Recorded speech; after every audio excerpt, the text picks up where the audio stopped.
जय श्री कृष्णा। राधे राधे। आज आप सुनेंगे एकादशी माता और 11 माता की व्रत कथा। साथ में सुनेंगे एकादशी माता की। अब सुने एकादशी माता की कथा। भगवान विष्णु बोले, हे इंद्र, ऐसा मायावी दैत्य कौन है जिसने सब देवताओं को जीत लिया है? उसका क्या नाम है?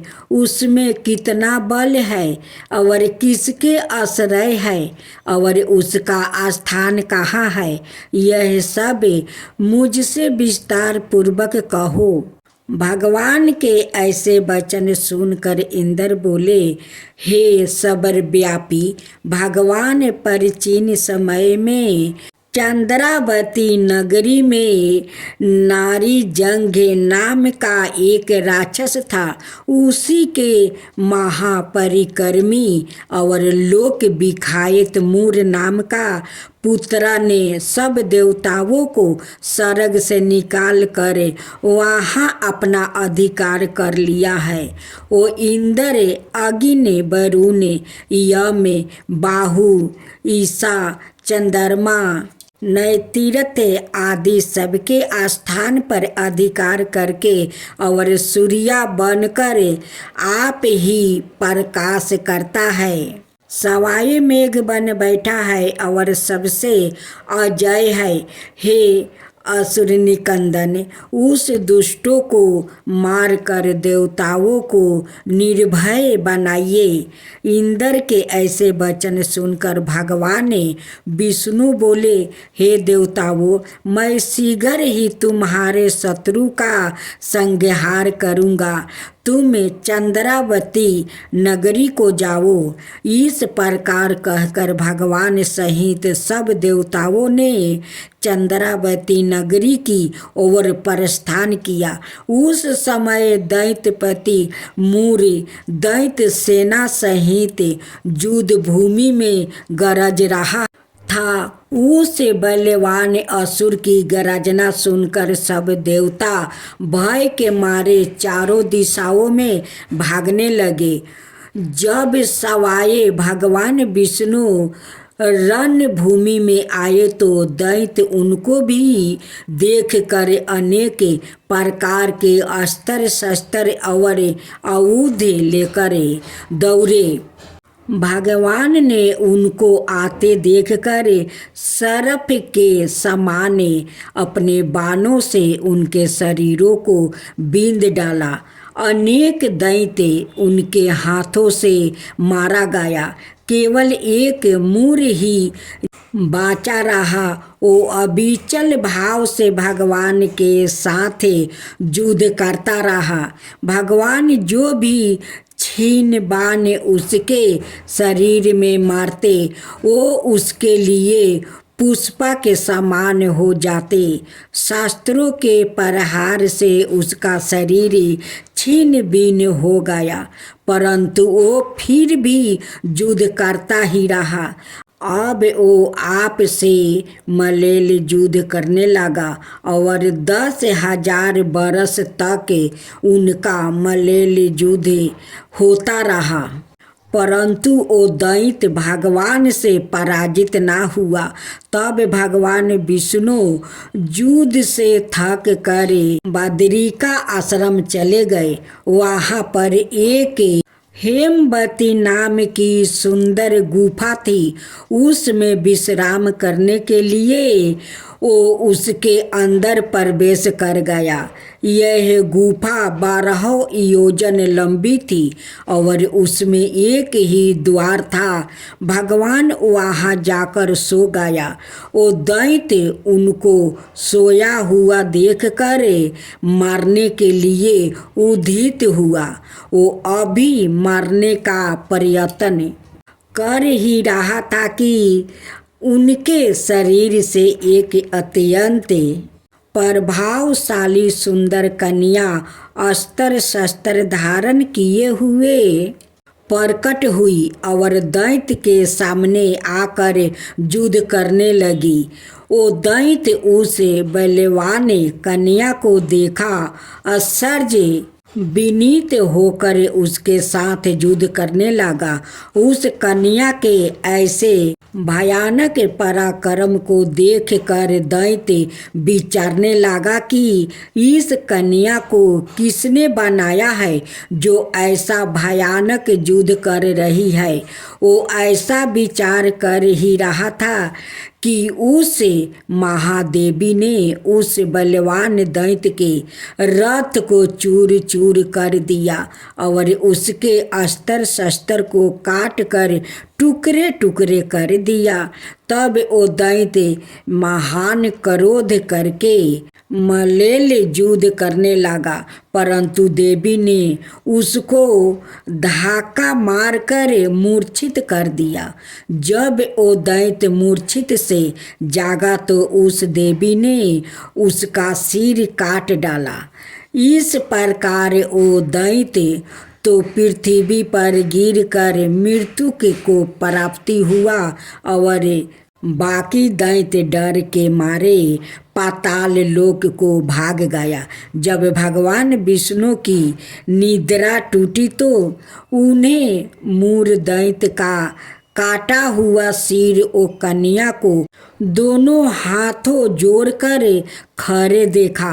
तब भगवान उस कन्या से पूछने लगे कि हे देवी, जिस दैत्य से इंद्रादि के सब देवता भयभीत होकर स्वर्ग से भाग गया था, उसको किसने मारा है?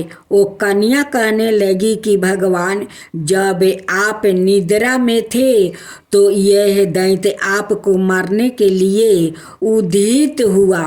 उस समय आपकी योग माया द्वारा आपके शरीर से प्रकट होकर मैंने इस दैत्य को मार गिराया है। यह सुनकर भगवान कहने लगे कि हे देवी, तुमने देवताओं के भय को दूर करके बड़ा भारी कार्य किया है। अत तुम अपनी इच्छा अनुसार वर मांगो।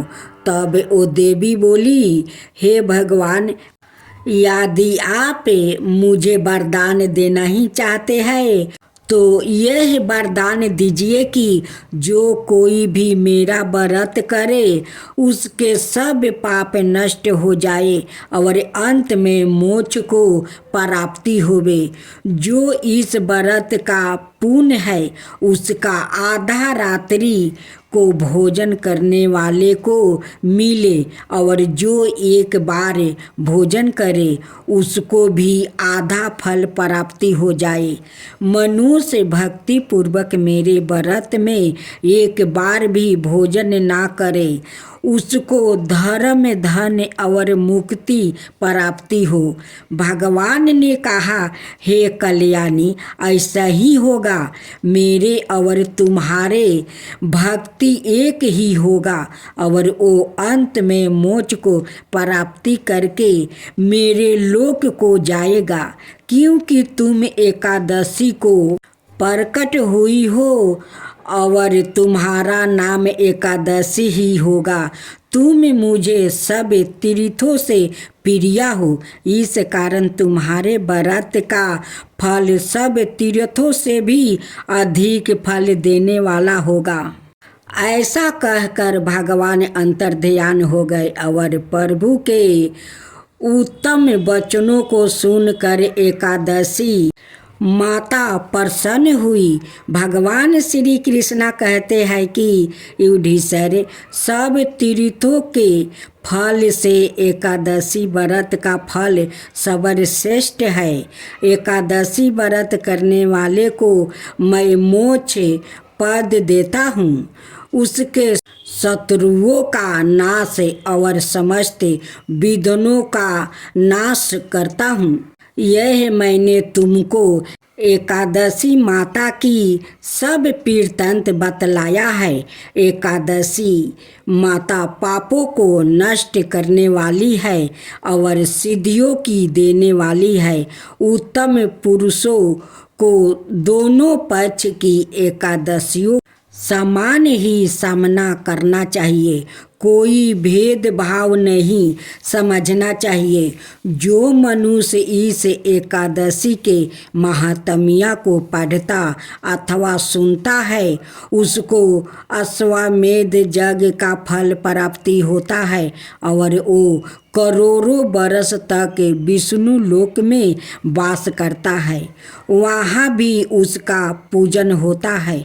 जो मनुष्य एकादशी माता की महात्म्य के चौथे भाग को पढ़ता है उसके भी अनेक पाप नष्ट हो जाते हैं। विष्णु धर्म के बराबर दूसरा कोई धर्म नहीं है और एकादशी व्रत के समान और कोई दूसरा व्रत नहीं है।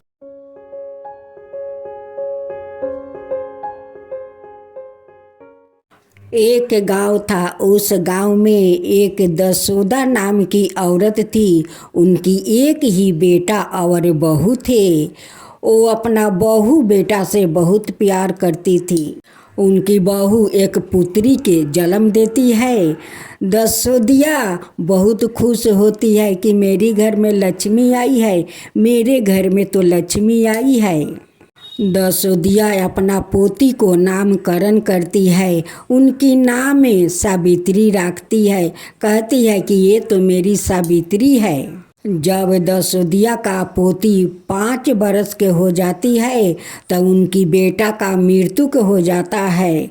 लेकिन दसोदिया अपना पोती और बहू को वो कलंकिन वो नहीं कहती है। वो कहती है कि ये तो मेरा बेटा का इतना ही दिन का याहू था, बस भगवान लेकर उन्हें चले गए। इसमें मेरा पोती को क्या कसूर है और मेरा बहू को भी क्या कसूर है। बस मेरा बेटा को इतना ही दिन का आहू था, वो चला गया हम लोग को छोड़कर। उसमें मेरी बहू और पोती को कोई दोष नहीं है, कोई कसूर नहीं है। अगर सास दे तो भगवान सभी को ऐसे ही सासू माँ दे। सास बहू मिलकर उस सावित्री को पोषण पालन करती है। जब सावित्री धीरे धीरे बड़ी हो जाती है, इधर दसोदिया वो बूढ़ी हो जाती है। वो लाठी पर चलने लगती है। अपना बहू से कहती है कि बहू देखो, इस शरीर को कोई ठीक नहीं है, ये कब चला जाएगा इसको पता नहीं है। तुम एक काम करो, मोहरी के बुलाओ। मैं चाहती हूँ कि अपना पोती के नामे ये सारा धन संपत्ति लिख दूँ। उनकी बहू मोहरी को बुलाती है और दसोदिया सारा धन संपत्ति अपना पोती के नामे वो लिख देती है। कुछ दिन के बाद दसोदिया का मृत्यु हो जाता है। उनकी बहू सभी को इकट्ठा करके उन्हें संस्कार करती है, क्रियाक्रम करती है, बहुत अच्छे से करती है। अपना बहू होने का वो धर्म बहुत अच्छे से निभाती है। दसोदिया का मरे हुए कुछ दिन बीत गया। उनकी बहू सोचने लगी कि मेरी सावित्री तो बहुत बड़ी हो गई है, अब इनके लिए अच्छा घर बर मुझे ढूंढना होगा। वो अड़ोस पड़ोस में जाती है और सभी से कहती है कि बहन, अगर आपका नज़र में कोई अच्छा घर और बर हो तो मुझे कहिएगा। उनकी गांव के एक पड़ोसी ने आती है और कहती है कि सुनती हो बहन, हम लोग का गांव के पास में जो गांव है उस गांव में एक औरत रहती है। उनकी एक ही बेटा है, उनकी पिता नहीं है। वो कहती है कि मेरा भी तो पति नहीं है, मेरा भी तो एक बेटी है। सावित्री के माँ उस लड़का का घर जाती है। जब लड़का का माँ उस औरत को देखी तो पूछने लगी कि बहन क्या बात है, क्यों आई हो? वो कहती है कि आपका एक लड़का है, मेरा भी एक बेटी है, आपका बेटा के साथ मैं शादी करना चाहती हूँ, आप करेगी? उनकी बेटा का नाम संतू था। संतू के माँ कहती है कि मैं भी तो बहुत दिन से एक अच्छी लड़की का तलाश कर रही हूँ कि अच्छी लड़की मिल जाएगी तो अपना संतू को शादी करवा दूंगी। सावित्री के माँ कहती है कि ठीक है, आप आइए मेरे घर पर, और मेरा घर देख लीजिए, मेरा बेटी को देख लीजिए। अगर पसंद हो तो हम दोनों जल्द से जल्द दोनों को शादी करवा दूंगी। संतू के माँ अपना संतू को लेकर जाती है और उस लड़की को देखते ही वो पसंद कर लेती है। कहती है कि बहन, आपका लड़की मुझे बहुत अच्छी लगी और मुझे पसंद है। सावित्री के माँ कहती है कि बहन, अगर हम दोनों को पसंद है तो ठीक है, चलिए हम लोग आजे पुरोहित को बुलाकर और शादी को दिन ठिकाना निकलवा लेते हैं। दोनों पुरोहित को बुलाती है और शादी का दिन ठिकाना निकलवाती है। वो जल्द से जल्द वो दिन बन गया दोनों को शादी के। संतू के माँ अपना घर आती है या संतू से कहती है कि संतू देखो, आज मैं अपना घर का भगवान का पूजा नहीं किया है, जाओ तुम बाजार से कुछ फल मेवा लियाओ ताकि मैं भगवान को पूजा कर सकूं। क्योंकि हम दोनों को शादी को तो तैयारी करना होगा। संतू बाजार जाता है और फल मेवा वो लेकर वो आता है। रास्ते में एक बानर उसकी फल का झोला छीनकर भाग जाता है और उसके पीछे पीछे संतू दौड़ता है, बोलता है कि बानर राज, मुझे झोला दे दो, मुझे झोला दे दो, मेरी माँ पूजा करेगी, उसमें फल मेवा है, बानर राज मुझे झोला दे दो। जो संकट आता है वो संकट आकर ही रहता है, उसे कोई नहीं रोक सकता है। आगे आगे बांदर दौड़ रहा है या पीछे पीछे संतू। वो दौड़ते दौड़ते एक बट के नीचे बहुत सारे स्त्रियाँ 11 माता का वो कहानी कह रही थी। जो औरत 11 माता का कहानी जो कह रही थी, उनकी सर पर जाकर बानर वो कूद जाता है और उस औरत वो मिट्टी में वो लेट जाती है। उस औरत को तो कथा अधूरी रह जाता है। पीछे मुड़ कर देखती है तो उस संतू को वो शराप दे देती है कि जा, तू भी बांदर हो जा, तू बांदर के साथ साथ दौड़ता है और मेरे सर के ऊपर बांदर को कूदवा दिया और मुझे माटी के नीचे लेटवा दिया, तू भी बांदर हो जा।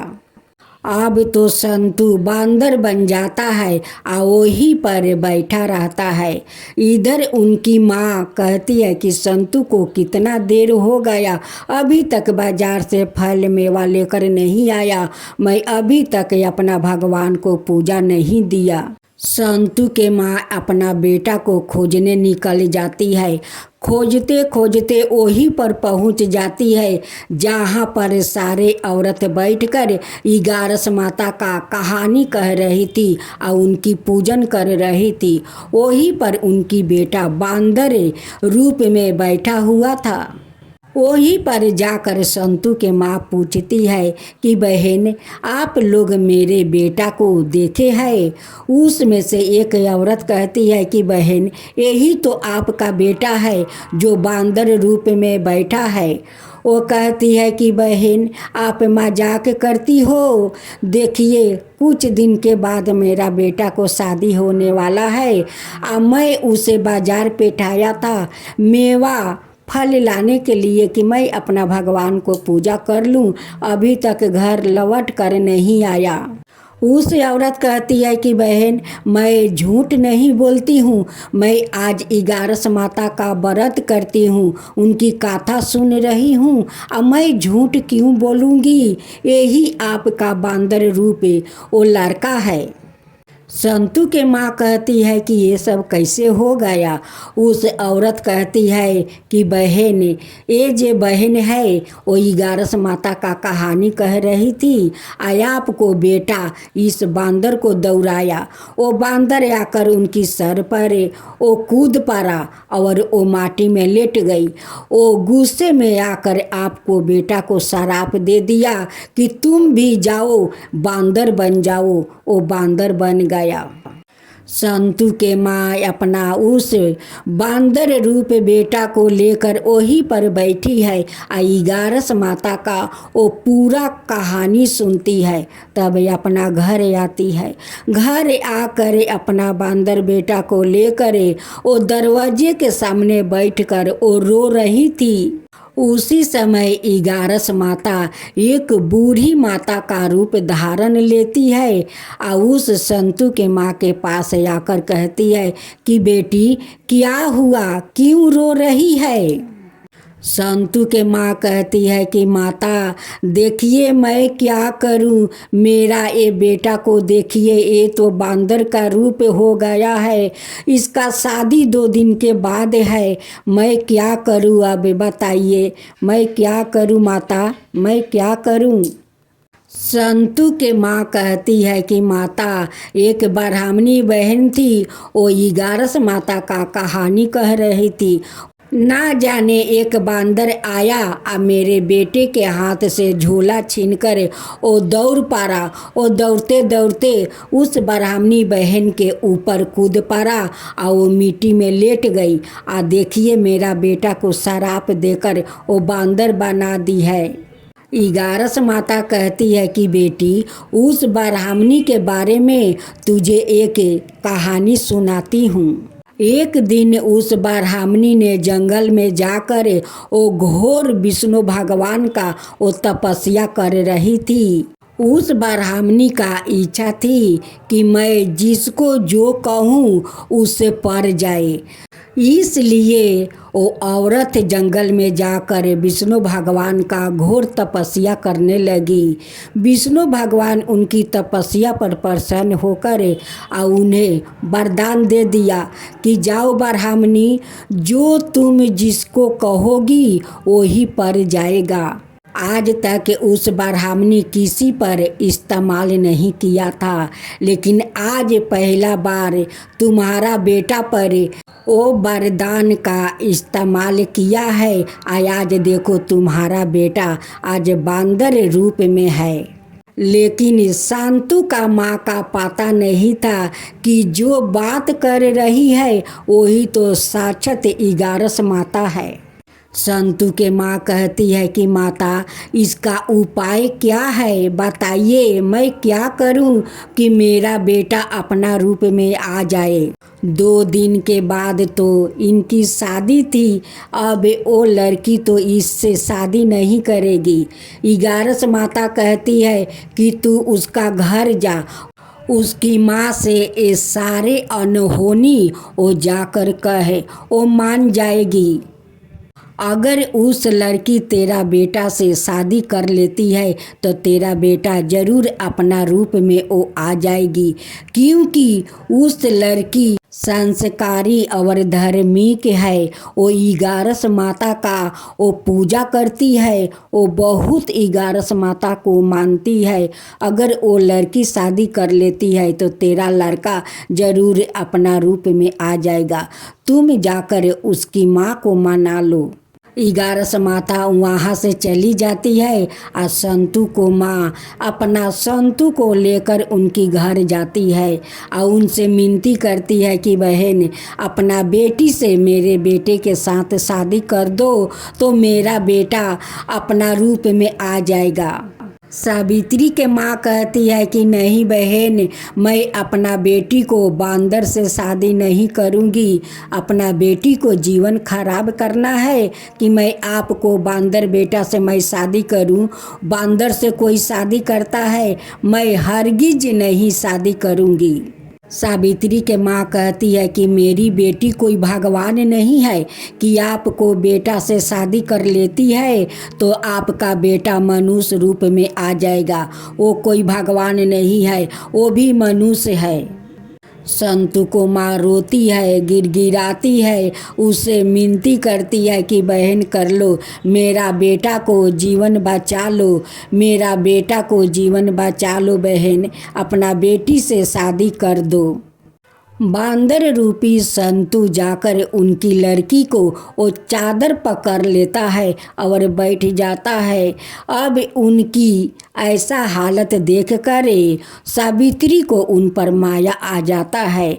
वो कहती है कि माँ, अगर मेरे शादी करने से इनकी बेटा अगर अपना रूप में आ जाता है तो ये तो अच्छा है माँ, मैं इनसे शादी करूँगी और ज़रूर शादी करूँगी माँ। किसी को जीवन बचाना वो बहुत धर्म के बात है माँ, वो बहुत धर्म होता है। मैं इनसे शादी करूँगी, नहीं बाजा बजेगा और नहीं बाराती आएगा। मैं इसी आंगन में एक आग का कुंड धरा दो और उसी से हम 7 फेरा ले लेते हैं इनकी साथ। बेटी का ऐसा बात सुनकर माँ बेबस हो जाती है और आंगन में एक आग का कुंड धरा देती है और वहीं पर बांदर के साथ वो 7 फेरे ले लेती है। संतू के माँ अपना बांदर रूपी बेटा और बधू को लेकर अपना घर जाती है। और जाकर उसी दिन से वो 11 माता का वो व्रत शुरू कर देती है। सावित्री रोज अपना सासू माँ और पति को बैठाकर वो पूजा करती है और उन्हें 11 माता का पूरा कहानी सुनाती है। उनकी श्रद्धा भक्ति से 11 माता बहुत प्रसन्न हो जाती है और प्रसन्न होकर उन्हें दर्शन देती है। कहती है कि बेटी, तेरा नाम तो सावित्री है और तू सावित्री से कम नहीं है। जैसे सावित्री उस जमराज के हाथ से अपना पति को वो छोड़ा कर ले आई थी जीवित, वैसे ही आज तू अपना पति को बांदर रूपी से मनुष्य में ले आई है। तू सावित्री से कम नहीं है बेटी, तू सावित्री से कम नहीं है। आज मैं तुझे आशीर्वाद देती हूँ, अखंड सौभाग्यवती रहेगी। तेरा पति को लंबी आहु मिलेगा और तू पुत्र वधू होगी। तेरा गोद में जल्द से जल्द तेरा पुत्र आएगा, यही मेरा आशीर्वाद है।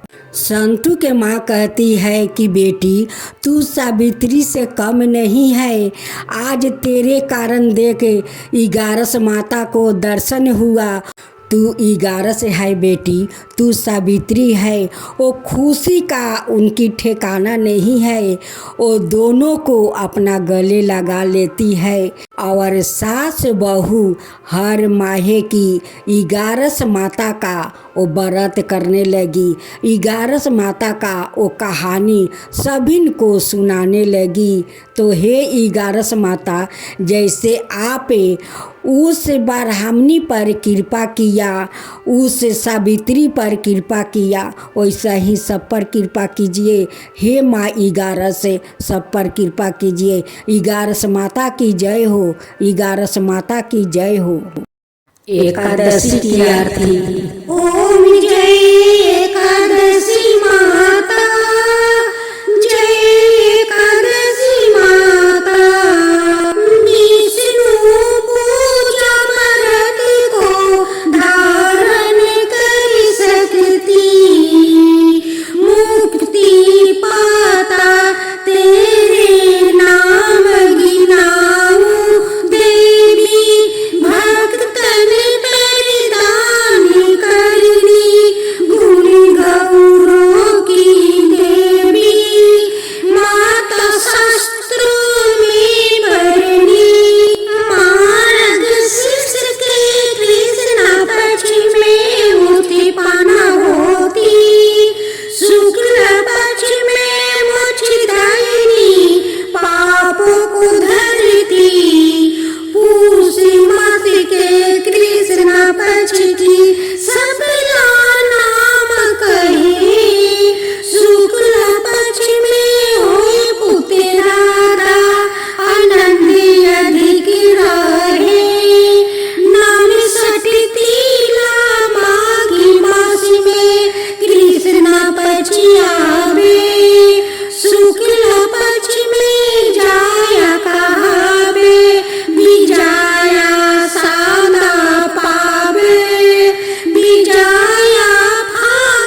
मैया